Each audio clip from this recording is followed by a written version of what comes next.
In a quarantined, forgotten city where hope has withered for years, the protagonist, Landon Barn, arrives. A man who once existed in another world, now the leader of the Baymard Empire. As he embarks on a mission to eradicate the deadly Shinjep plague, the citizens, including young Minka, live in filth and fear, unaware that their salvation has just arrived. Minka, a girl born into a life of squalor, finds beauty in the simple hope of survival.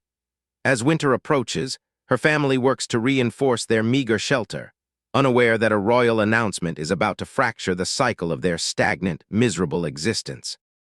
The silence of 9 long years is broken by a thunderous call. Citizens are summoned to the city lord's mansion, sparking a firestorm of terrified rumors and wild theories about impending death, curses, and mysterious foreign visitors. Landon Barn, the majestic king from Baymard, commands the stage.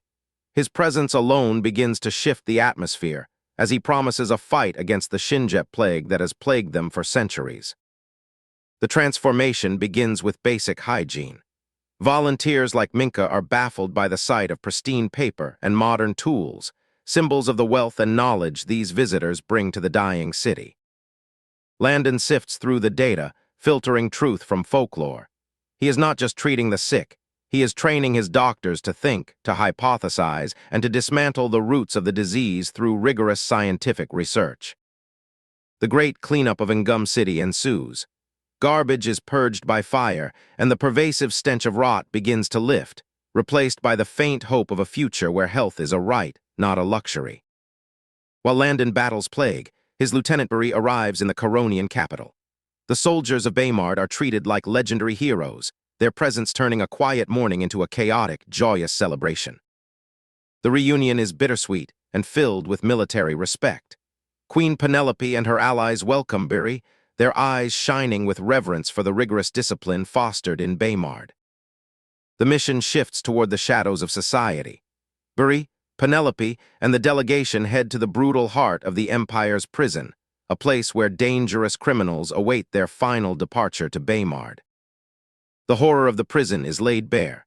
Guards recount how monsters like Mad Rigo have turned simple objects into weapons, their words painting a grim picture of the insanity that resides behind the iron bars.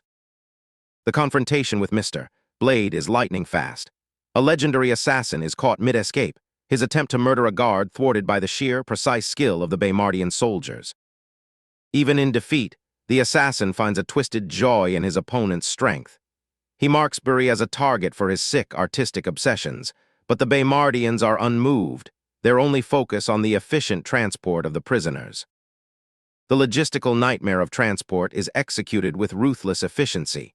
Prisoners are secured, sedated, and prepared for the journey under the watchful eyes of the Baymardian squad. A final surprise awaits. Adrian hands over 3 bound captives, the unruly princes, with a sly smile. Buri can only sigh, feeling the weight of the headache this special delivery will surely cause his king. Meanwhile, in the sanctuary of Baymard, newcomers like Muriel begin their transition.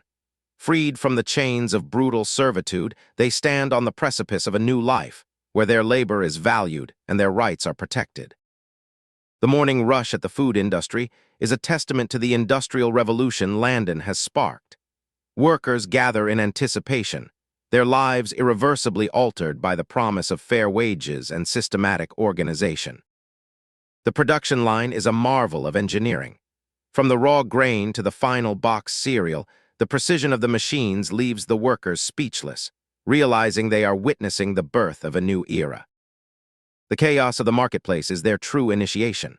Fighting for a box of cereal is no longer just a struggle for survival, but a rite of passage into the vibrant, competitive, and truly shameless spirit of Baymardians. In the shadows of Arcadina, conspiracies thicken. William welcomes the return of the infamous Mr. Death, a man whose mere name strikes terror into the hearts of nobles, a silent blade in William's war for vengeance. Illy, caught in his own web of ambition, finds himself losing control over the volatile Slytherin court. As his subordinate slips further into madness, Illy plots to use him as a pawn in his game against the ghostly prince. Back at Ngum City, the reality of the diplomatic kidnapping settles in.